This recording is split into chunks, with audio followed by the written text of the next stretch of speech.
Wesh. Alors, on me reproche de pas souvent donner des conseils aux femmes. C'est-à-dire que des fois, je donne des conseils sur la masculinité, mais je donne pas beaucoup de conseils aux femmes sur comment attirer les hommes. Donc aujourd'hui, on va voir 20 choses qui attirent les hommes chez une femme, ok? Allez, on commence. Déjà, ce qu'il faut savoir, c'est que de manière biologique, un homme est principalement attiré par deux choses. Donc, le physique et la jeunesse. Pourquoi? Parce qu'en fait, de manière biologique, un homme cherche avant tout la fertilité, c'est-à-dire une femme qui va pouvoir lui faire un bel enfant qui sera réussi génétiquement parlant. Et donc, quand il regarde le physique, il ne regarde pas vraiment le physique en soi, il regarde la fertilité, c'est-à-dire les hanches, parce que qui dit hanche large dit pouvoir mieux faire accoucher l'enfant, qui dit grosse poitrine dit pouvoir allaiter l'enfant, qui dit jeunesse dit plus apte à la reproduction, c'est-à-dire qu'elle va mieux accoucher, elle aura des ovaires, des ovules un ovule pardon, de meilleure qualité. Mais en très gros, les deux choses qui attirent chez un homme, d'abord, c'est le physique et la jeunesse. Sur ces points-là, on ne peut pas trop y faire grand-chose. Maintenant, les 18 conseils suivants, c'est des choses qui relèvent plus de l'attitude. Alors, troisième point, la joie. En fait, si tu veux, je pense que de manière humaine en général, les gens sont attirés par les personnes gays et positives. Si tu fais la gueule, que tu tires une tronche d'enterrement, est-ce que tu crois que l'homme, ça va l'attirer? Non, parce qu'en fait, on est attiré par les gens qui peuvent potentiellement nous apporter un plus dans notre vie, qui peuvent nous apporter quelque chose de positif, une plus-value en fait, une valeur ajoutée. Donc, le fait d'être heureuse, tout simplement. Quatrième point, l'humour.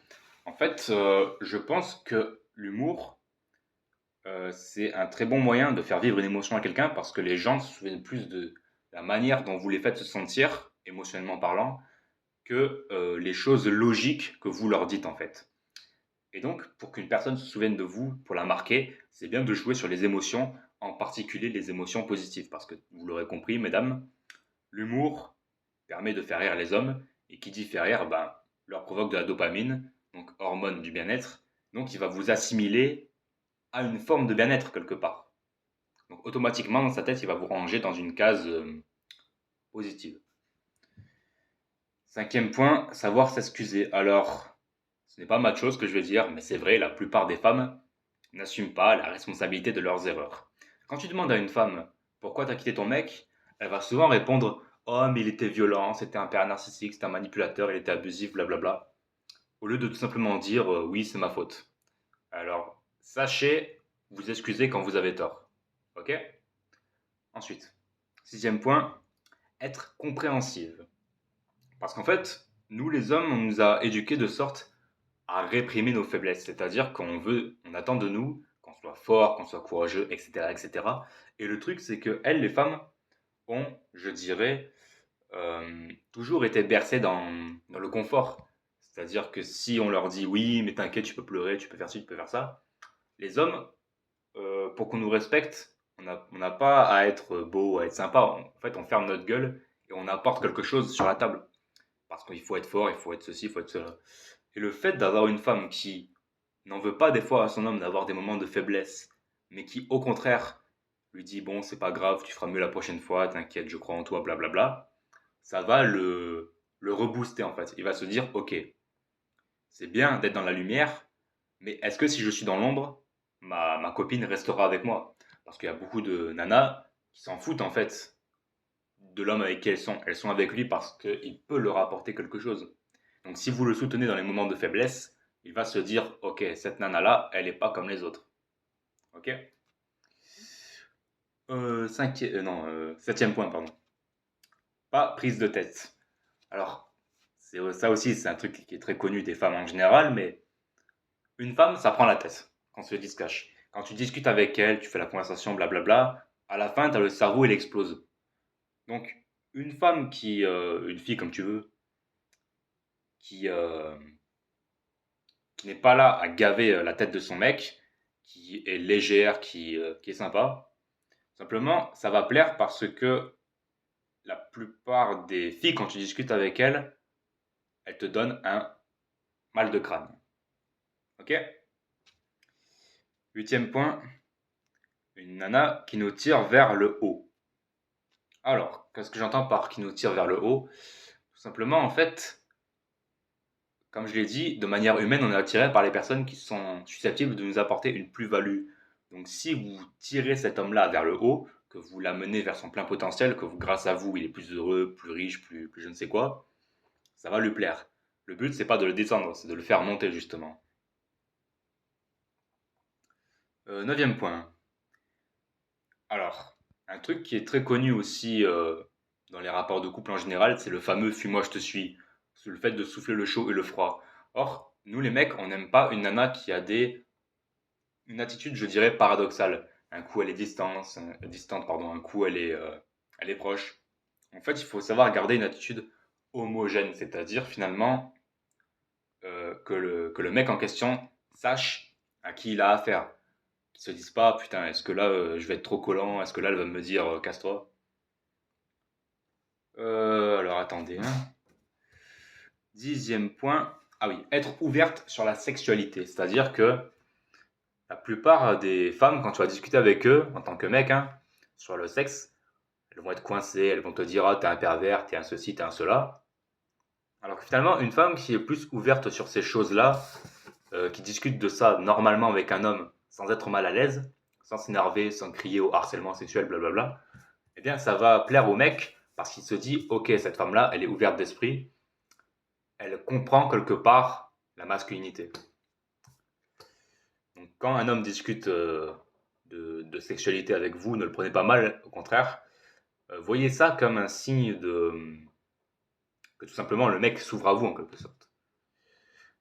11e point, être stable émotionnellement. C'est-à-dire qu'en fait, c'est bien connu, mais les femmes sont beaucoup plus émotives que les hommes. Et donc, des fois, elles ont des pétages de plomb, des fois, elles font des marches arrière, des fois, elles s'intéressent à vous, tu sais pas pourquoi. Alors qu'une femme qui sait finalement garder son calme, son contrôle, qui n'a pas, je dirais, des ascenseurs émotionnels, ça va plaire au mec parce qu'il se dit, bon, enfin, je tombe pas sur une hystérique. Parce que c'est vrai, il y en a, elles sont complètement folles. C'est la vérité, hein. 12e point, une femme qui assume son narcissisme, en fait. C'est-à-dire que souvent, dans notre société, il y a des filles qui sont en concurrence entre elles. On dit oui, c'est ma copine, mais en vérité, elles n'ont pas d'amis. Elles se détestent les unes des autres. Parce que il y a la compétition pour plaire aux hommes. Et finalement, quand les femmes sont entre elles, elles disent oh, t'es trop belle, ma chérie, blablabla. Mais derrière, en externe, elles vont dire ah, regarde, c'est une pute, comment elle s'est habillée, machin, machin. Donc en fait, ce qui plaît aux hommes, c'est une femme qui assume d'être supérieure aux autres femmes. Qu'elle soit pas là toute timide dans son coin en mode oui, mais j'ai peur qu'on me critique, machin.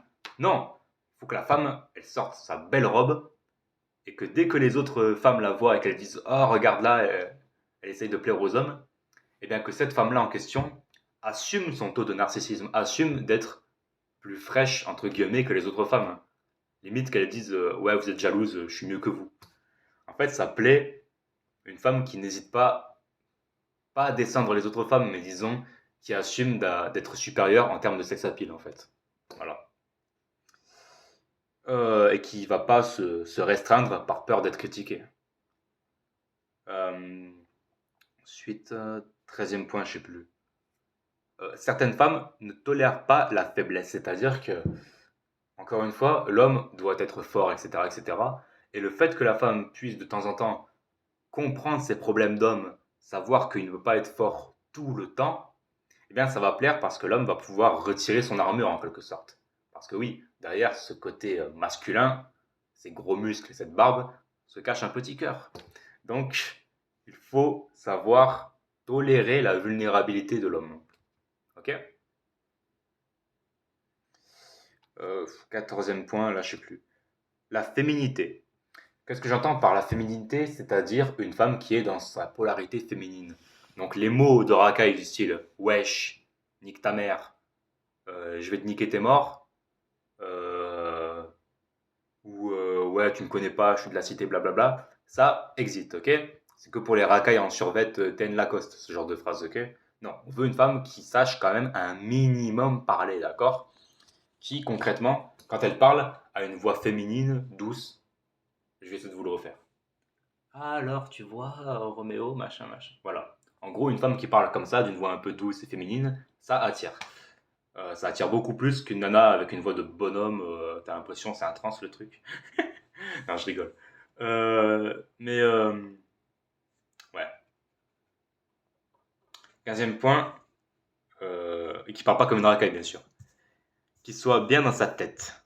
C'est-à-dire qu'en fait, une femme qui n'est pas attirante aux yeux des hommes, c'est une femme qui, dans son look, est un peu, je dirais, sombre, hyper pessimiste, hyper noire, hyper gothique. Nous, les femmes, donc là, c'est plus le côté style vestimentaire.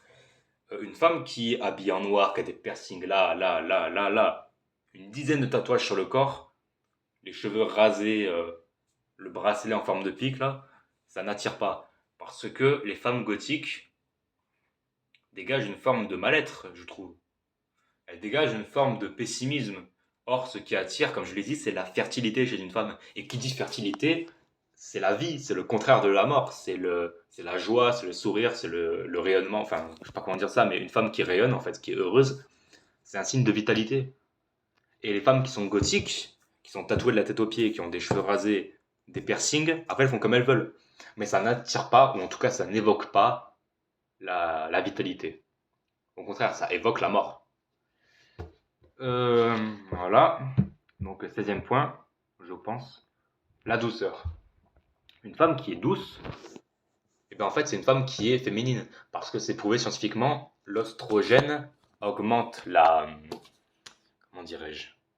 Donc l'oestrogène c'est l'hormone féminine, augmente le taux de, comment dirais-je, bon, la douceur quoi, et le taux de testostérone chez un homme, donc l'hormone masculine, ça augmente l'agressivité. Et en fait, l'agressivité c'est le contraire de la douceur. Et comme je l'ai dit, un homme est attiré par la féminité, donc le contraire de la masculinité c'est la douceur, parce que la masculinité c'est l'agressivité, donc une femme qui est douce c'est une femme qui est féminine. 17e ou 18e point, je sais plus trop, la sensation qu'on la protège. C'est-à-dire qu'en fait, un homme, il aime bien savoir que sa femme est beaucoup plus petite que lui, beaucoup plus mince. Et quand il marche dans la rue avec elle, il aime bien des fois la prendre par l'épaule, tu sais, pour montrer un peu que c'est lui qui la défend, etc., etc. En fait, on aime bien le côté un peu petite chose fragile qu'on doit protéger. Parce que ça évoque en nous l'instinct paternel. Et l'instinct paternel, c'est quelque chose qui est ancré dans tous les hommes, c'est la sensation de devoir défendre quelque chose qui est plus vulnérable que soi. Donc quand une femme est plus petite, plus mince, un peu plus fragile que nous, tout de suite ça active notre bouton émotionnel paternel qui nous demande, enfin, qui nous incite plutôt à la protéger. Ok. Donc l'homme a quand même en lui une envie de protéger ce qui est plus faible et plus vulnérable que lui par rapport aux choses externes, enfin aux violences de la vie en général, quoi. Ensuite, le naturel. C'est-à-dire qu'en fait, c'est le 19e point, une femme qui est trop maquillée, qui a des faux cils, des faux ongles, ce n'est pas attirant. Alors, il y en a qui s'appelaient, mais la plupart des hommes préfèrent les femmes naturelles, c'est-à-dire pas de maquillage, quoi. Même pas des bracelets, des piercings ou quoi, vraiment naturel. Simplement parce que, bah déjà, si la femme se maquille, ça veut dire qu'elle a des choses à cacher physiquement. Or, on n'aime pas avoir tromperie sur la marchandise, entre guillemets. Ensuite, dernier point, qu'elle envoie pas des cheat tests. Alors, les cheat tests, en fait, qu'est-ce que c'est? C'est quand une femme teste un homme pour savoir si c'est un mâle alpha ou un mâle bêta dans sa réaction. Par exemple, une femme qui fait exprès d'attendre 24 heures avant de répondre aux messages sur Instagram pour voir comment l'homme réagit. Donc, si il dit oh s'il te plaît réponds-moi, réponds-moi, c'est un mâle bêta. S'il dit s'il s'en fout, si lui aussi calcule pas, elle va le catégoriser de mâle alpha. Et en fait, ça c'est un cheat test. La femme manipule l'homme pour savoir si il rentre dans la catégorie alpha ou s'il rentre dans la catégorie bêta. Or, un homme n'aime pas que sa copine lui envoie des cheat tests pour savoir si c'est un mâle alpha, un mâle bêta. En fait, on aime bien que la femme en question soit transparente avec nous. Donc, ne pas envoyer de cheat test. Et là, je viens de penser à un dernier point, maintenant que j'ai fait ma liste. Tout simplement, on n'aime pas avoir à dépenser de l'argent, ou trop d'argent en tout cas, pour une femme. Parce qu'on se dit, la fille doit être avec nous pour qui on est. Donc, si elle est là pour les biens matériels, eh bien ça va pas nous plaire parce que l'homme n'aime pas avoir la sensation qu'il est là juste par intérêt. Ok? Donc, allez-y mollo hein, sur le date par rapport quand vous lui demandez de lâcher un peu des sous. J'ai résumé.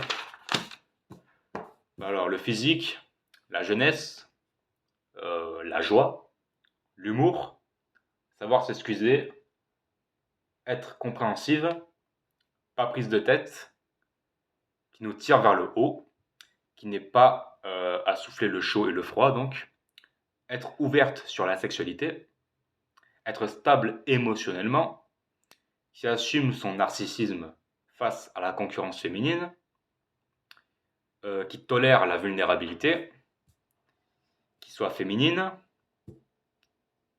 qui soit saine dans sa tête, donc pas de déprime, de cigarettes, d'alcool ou je ne sais quoi.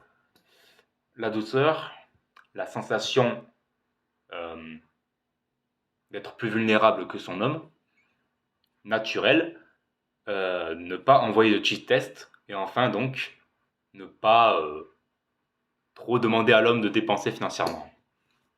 Ciao.